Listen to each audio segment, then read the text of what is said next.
I don't know what you do with all of that. Because those statistics are overwhelming.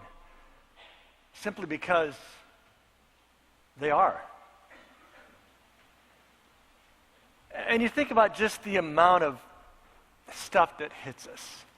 Sort of the saturation in information, and we'll talk about that in just a moment. But, you have these huge numbers that are beyond even our imagination at times. 47 million, 20 million, 16,000. And even if the numbers get smaller, they still seem to be much beyond our capabilities. And you add those statistics to the news of natural disasters, the typhoon that hit the Philippines, the tornadoes in the Midwest last weekend. You combine all that stuff that's out there with all the stuff that just turns around in your world, the personal stuff, the stuff with your neighbor, the older couple that the husband just passed away, and now this little 82-year-old lady is all by herself with nobody there. Or you see the kids who are, hear their parents yell at them all the time, and you kind of try to be nice to them when you see them outside, but you know that life with them isn't so great. Or the people that are close to you, or the people when you come to church you hear about, the relationships that are struggling. Parents who are grieving because their kids have taken a bad turn in life. And what do you do with all that stuff? I don't know about you. I just want to sometimes push away from it and find a nice little quiet place just to simply be by myself. And not have to listen to all this stuff, not have to feel all that stuff. And some of us are wired just to be compassionate, and when we're wired to be compassionate, it just can be so draining to look at those things and recognize there's really nothing we can do to fix all the brokenness that's in this planet. And not only do you have your stuff, I get my stuff because I get the great joy of being a pastor of a pretty large church here. And if you think the stuff you hear is bad, you ought to come spend a week with us sometime at the office. Literally, it seems like every day we get bad news about something that's going on in one of your lives. Or multiple of your lives. People who are dying. Facing a terminal illness. People whose parents have passed away. In a distant place where they can't go and spend some time with them. Stories of relationships that are struggling, of jobs that have been lost, of people trying to kind of make sense out of life. And I don't know about you, but sometimes I just simply want to not hear it anymore. But I can't. Because not only am I a pastor, I'm a Christian. And because I'm a Christian, I have to do something about it. But what do you do? And for a lot of us, our whole lives have been like this. But if you talk to if your parents are old enough, or your grandparents, everybody's grandparents at least, would remember a day when their information was a whole lot smaller than the information you face. Some of you maybe remember that. The only bad news you ever heard about was something that happened bad in your town or on your block. You didn't hear about all the other stuff. When something bad happened in the world, it may have been in your newspaper on the front page, and this little bitty black and white picture of some snowstorm in the Midwest, or some damage from a tornado, but that's all you heard. And now it just seems like we have sensory overload. You can't turn on your radio, you can't pick up a newspaper, you can't turn on the TV and not catch some information about stuff that isn't going well. It isn't going right. And if you have traveled much and gone to some places around this planet, there are some places I've been fortunate to go, but I've also been pained to go. That literally you get off the plane and you feel like you can just feel the poverty there. And you look around and you can see the corruption. I was in Kenya here a number of years ago. And we were going out someplace. And the first hour and a half, which was about 15 miles of road, was literally going like this. in this big bus, and they were trying to avoid the potholes. The potholes the size of Volkswagen Beetles. And so it didn't matter what side of the road you're on, you were just trying to avoid these things. And all of a sudden we got to this one spot where as far as you could see, it was beautiful blacktop. And I asked the guy sitting next to me, I said, what's up with this? And I mean, we've had this not even a bad road, just a terrible road, and all this. And he says, oh, it's about who's in charge of the section, how the money gets used, and what they put the money towards or what they put the money taken away from. And sometimes it seems like we could just go in there and kind of wipe out the whole thing and just start over. But what do you do? What do you do with this world that seems so bad? And we're going to collect groceries here in a little while, and we're going to try to make a small dent, but honestly, it will be a small dent. It will be a small piece to bring some joy to some people's lives for maybe 2 or 3 days, and then they're back again. And maybe you're sitting there thinking, well, Mike, you ought to just not watch the news anymore, turn off all that stuff. Just stay away from that. Life would be so much better. And maybe it would be. But it's pretty hard to avoid the bad things in the world, and I don't think it's very smart for us as Christians to cut ourselves up from all the bad so that our lives can be good.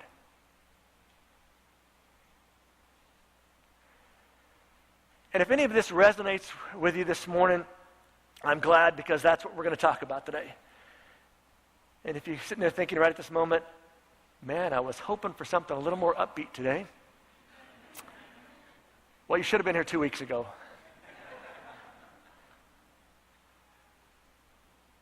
Because the stuff we have to deal with, not only as people, but as Christians, as followers of Jesus, demand from us to be drugged into the drama that surrounds our neighborhood, that surrounds not just our family and our community or our country, but our world. And what do you do when you can't fix all that? Because none of us can fix all that. I mean, you may have a lot more resources than me, and you may think you can make a big dent, but it's only going to be a dent. There will still be plenty more needs and plenty more pain. And the challenge for us, at least the challenge for me, is not to disengage from doing something because I can't do everything.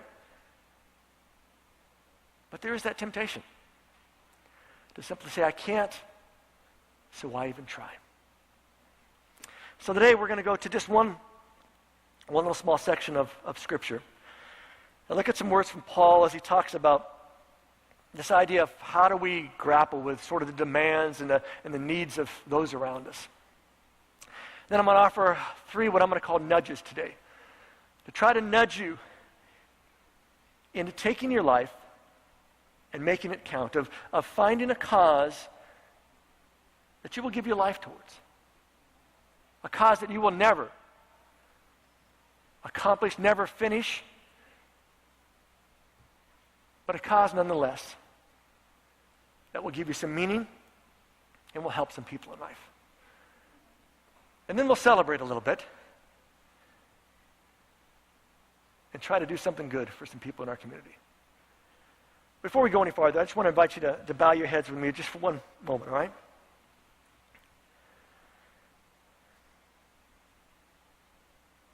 Lord, it is tempting for me to look at those faces and to see those numbers and see them simply as that. Faces and numbers. But I know to you, every number isn't just a face. It isn't even just a person. It's one of your children. And somehow, I pray that you would stir us up and give us sustainability in doing things that really do make a difference in people's lives. That really can bring and really can give thanks of what you've done in ours, so that someone else can give you thanks for what you've done in theirs. And at this moment, I just ask you to take us away from our own stuff, our own immediate pains, our own immediate challenges, even our own immediate needs, and to help us to think about a moment of someone else's needs. And maybe just how possibly you have placed us in an area to do something for you and for them. So I just simply ask you today, Lord, to stir us up, to shake us up, and to move us to being the kind of people you want us to be. People who care, and care in a compassionate way. So use this time for your glory now, in your name. Amen. If you have a Bible, you can go with me over to Galatians chapter 6. We're only going to go to Galatians chapter 6 and look at 3 verses. Paul is writing the book of Galatians to some Christians in this town, and he covers a whole bunch of stuff in this book. But in the final chapter, he begins to talk about how we ought to care for one another, how we ought to reach out, and even in reaching out, how there's a risk involved in that. And how even as we reach out, there are some challenges. But what are our responsibilities, and how do we fulfill those responsibilities without getting sort of torn apart in the process? And he says this. He says, let us not become weary. Now, I don't know about you. I love the fact that Paul's saying, let's not become weary. Because Paul recognizes that it's easy for us to get weary. It's easy for us to get worn down. It's easy for us to get kind of just so pulled in so many different directions that I can't take it any longer. And he says, let's not become weary in doing good. And the good he's talking about here is sort of the greater good. Sort of morally and ethically. It's not just about I do good things, but it's about let's not get weary in doing good. And I love it because I think Paul recognizes that for all of us, there is a challenge that we can get weary in doing good. You ever feel, I'm just tired of doing the right stuff? I just need a break. It always seems like it's me. It always seems like I'm the one. Why can't somebody else be the one? Tag, you're it kind of thing, He says, let's not become weary in doing good. I know we get worn down with all these things, and it's easy to get stretched way too thin. It's easy to get burnt out in the process, but let's not do that. For at a proper time, we will reap a harvest if we don't give up. He says there's something about not giving up. Something about not becoming weary. Something about not letting all those statistics just weigh us down. But Paul would say, I know what it means to become weary in caring for people. I know what it means to be weary in carrying people. And I know that when we work with people, they are the hardest material on this planet to work with. Because they all seem to have minds of their own. Have you noticed that? And what would be the best for them, they don't always think it would be the best for them.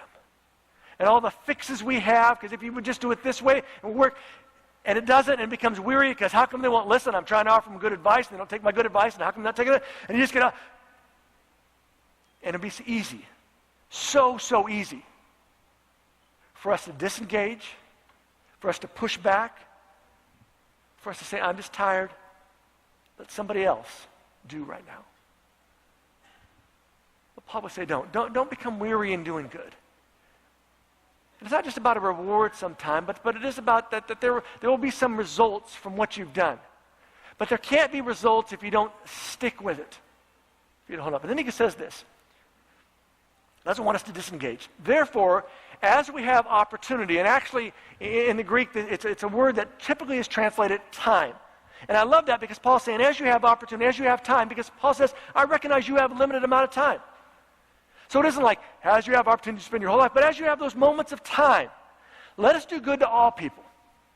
We ought to do good to people because we're good people. But let's take that time to do that, especially to those who belong to the family of believers. He says, don't disengage, but see your opportunities that come along.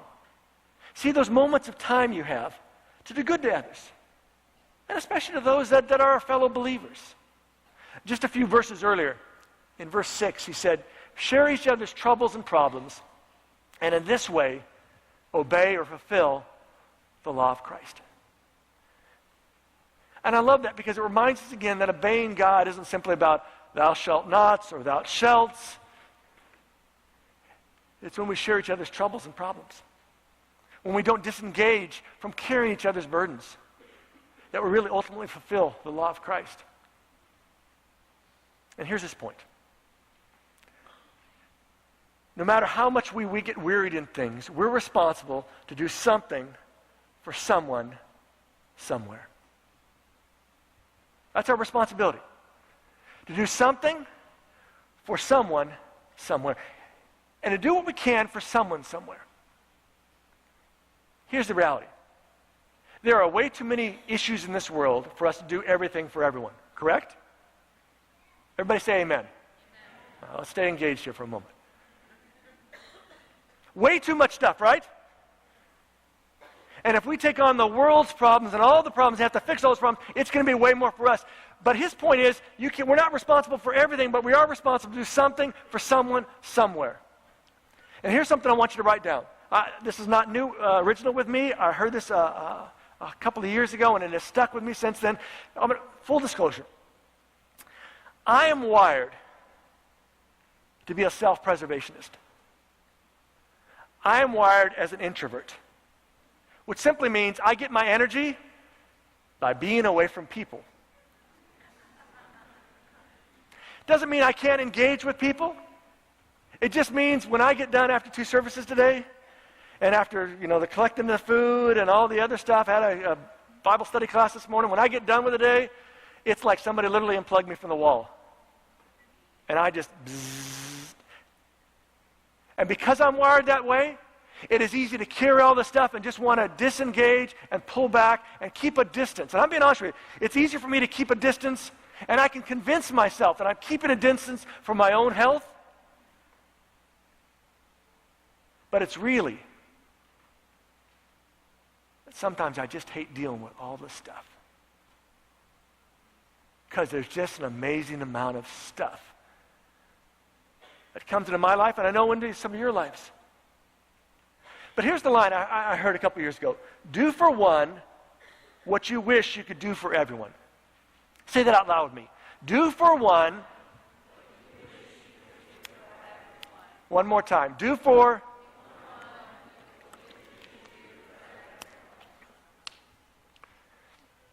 See, it is so easy for us to say, I can't do it for everyone, so I won't do it for anyone, right? And it's an excuse sometimes we kind of buy into that I say, I can't do it. And it really flies in the face of what you heard growing up. And here's the line. If I do it for you, I have to, right? You go to your teacher. Teacher, can I do this? Can't let you do it, little Timmy. So if I do it for you, I have to. Right? You go to your coach. Hey, coach, can I get an extra jersey? My old one's kind of ripped up and torn. I'd like to get a new one. Can't do it. If I let you do it, I have to let everybody else do it, right? You go home and see your mom. Mom, can I have a cookie now? If I give you a cookie, I have to give all your siblings a cookie. So if I let you, I have to let others, right? We have heard that a whole life, and you thought the exact same thing I did when somebody told me that. That's not true. Right? You can do for me. I won't tell anybody. You don't tell anybody. We're going to be good, right? Where is it written? Let me ask you this. Where is it written that if you can't do for everyone, you shouldn't do for anyone? Is it in the Bible? Is this some parenting book? But the reality is, we have heard it so long that we have begun to believe it is true. That if I can't do for everybody equally, it's not fair, all this stuff. Let me tell you something. We say to ourselves, I can't do it for everybody, can't do it for everyone. The reality is, if you're a Christian, you cannot hide or crawl into that hole. We can't find excuses to disengage. We have to face the responsibility of being engaged. And here's the question. Who's the one? Who's the one in your life that needs you to do something for them that you wish you could do for everybody, but you can't do it for everybody, but at least you can do it for that one?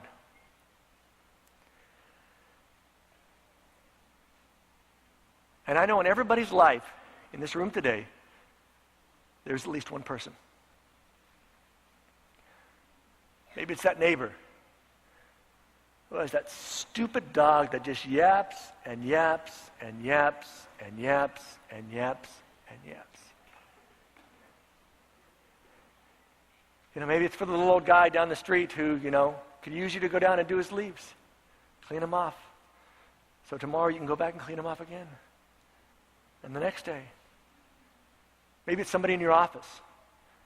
Maybe there's another couple that you got a little connection with, and you see that things are kind of going rough in their lives, and you wish you could kind of help them, and but you're not a marriage counselor. Maybe even your marriage isn't so great, but you think I got to do for one. And my point is, everybody has someone in their lives that they know. You've said to yourself, I wish I could do this for that person, but, and you filled in the but blank so that you could disengage from it all. And here's the problem. We hear when we say, if I can't do it for you, because I'd have to do it for everyone. And here's the idea. We hear that's not fair. That's why we can't do that, because it wouldn't be fair. How many of you heard that? Wouldn't be fair if I treated you different from everybody else, right? Let me tell you something.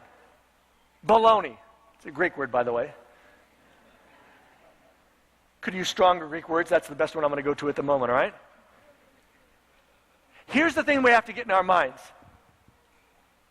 You don't have to be fair. Your teachers in life weren't fair. Your coach wasn't fair. Your boss isn't always fair. Your mom wasn't always fair. Your dad wasn't always fair. And you ready for this? God isn't always fair. Quick example. Did Jesus heal everybody he ran into that needed healing? Answer's no. Well, where's the fairness in that, right? That's a job. Heal everybody. How come he didn't heal everybody? Bible says that God blesses people, right? Yeah, that's a strong belief in that biblical teaching. God blesses everybody, right?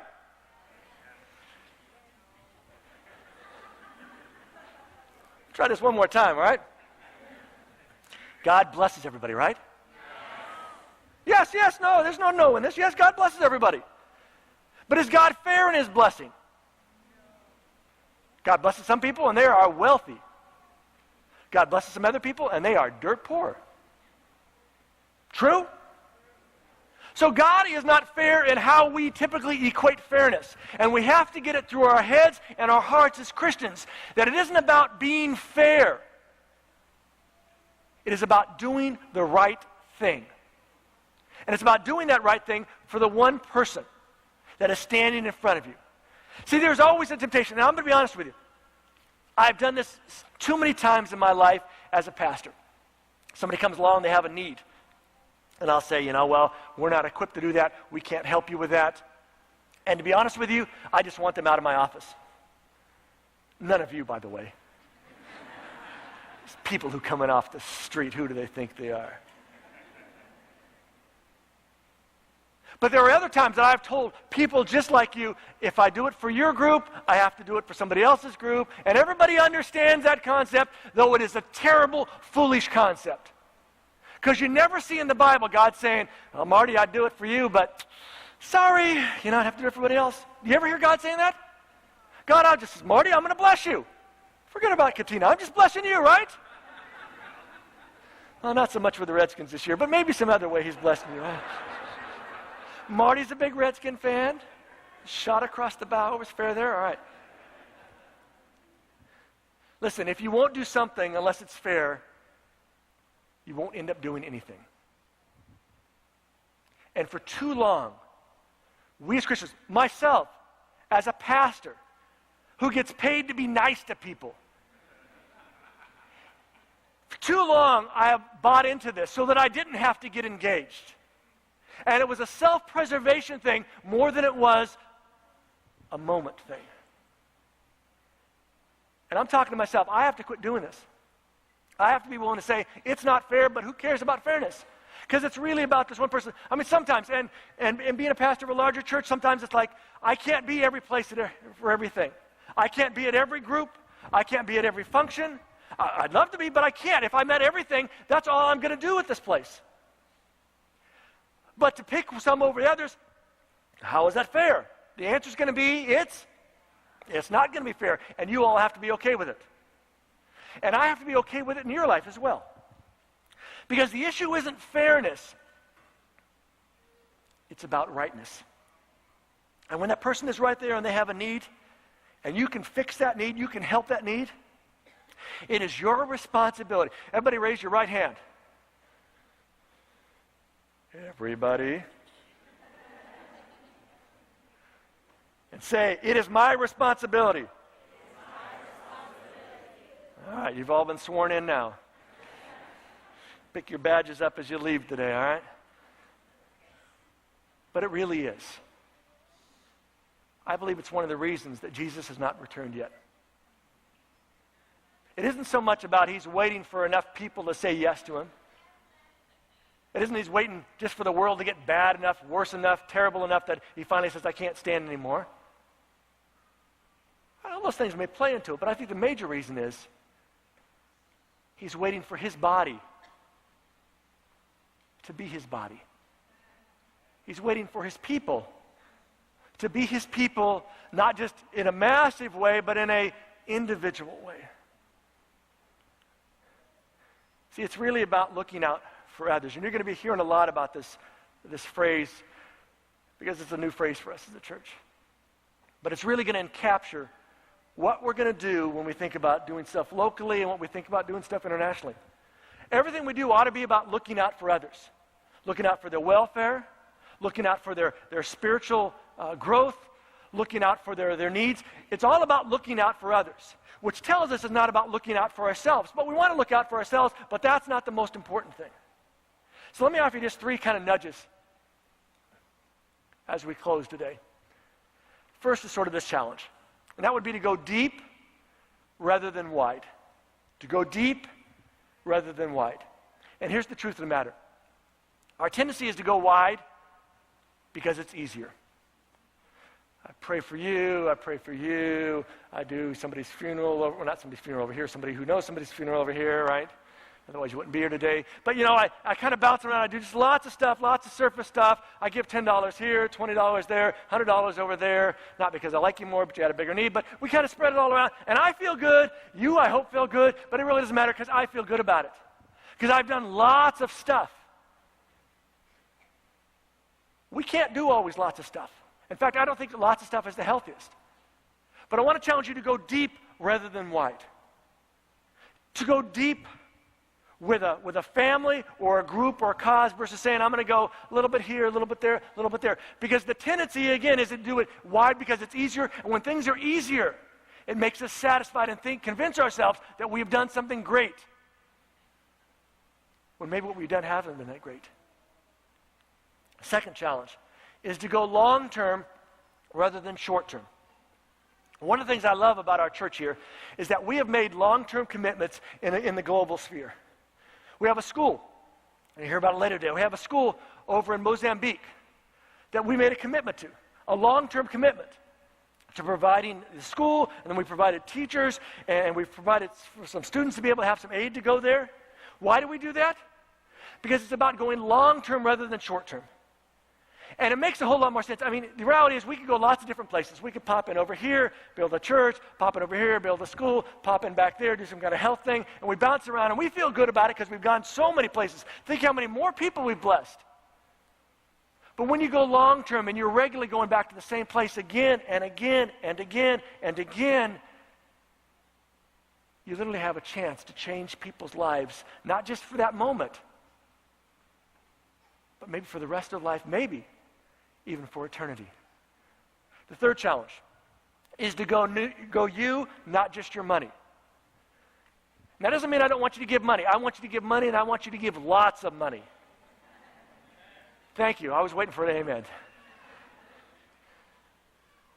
But I want you to know something.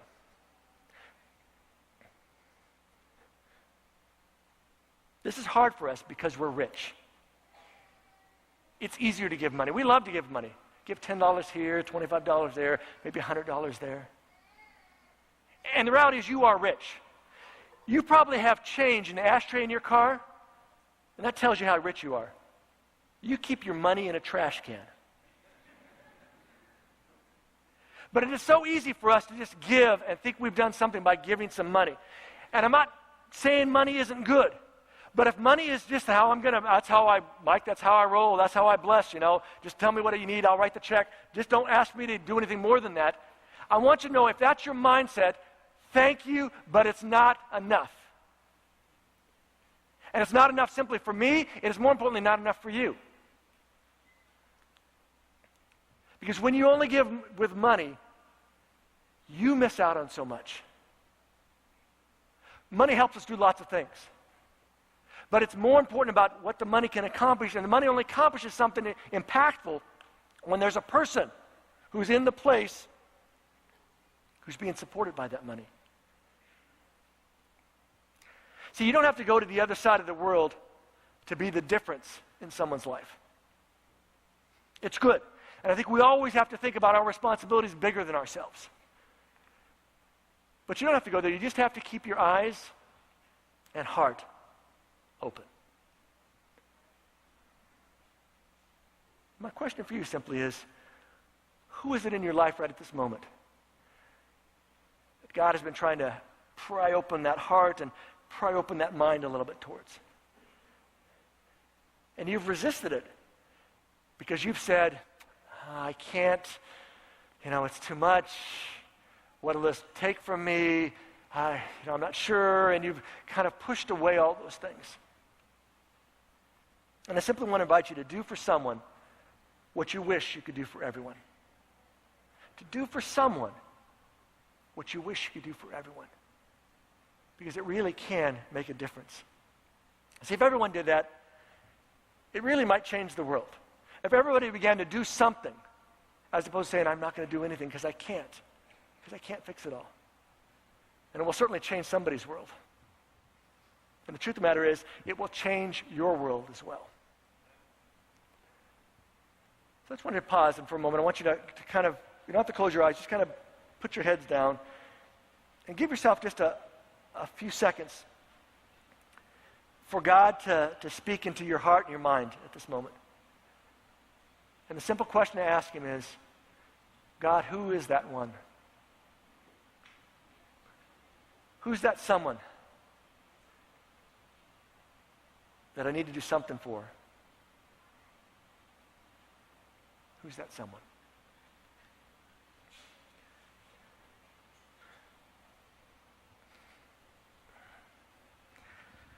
Lord, if you've brought a name, a face to our minds,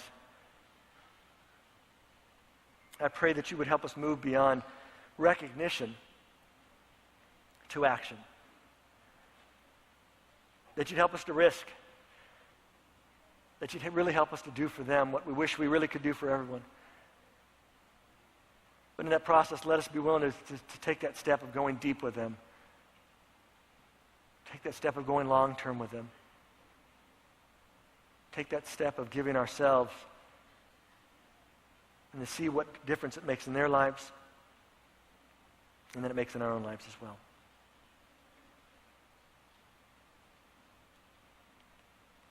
And Lord, may we really be your people and your body. And may we really fulfill the law of Jesus by caring for one another, by doing for one another. Amen.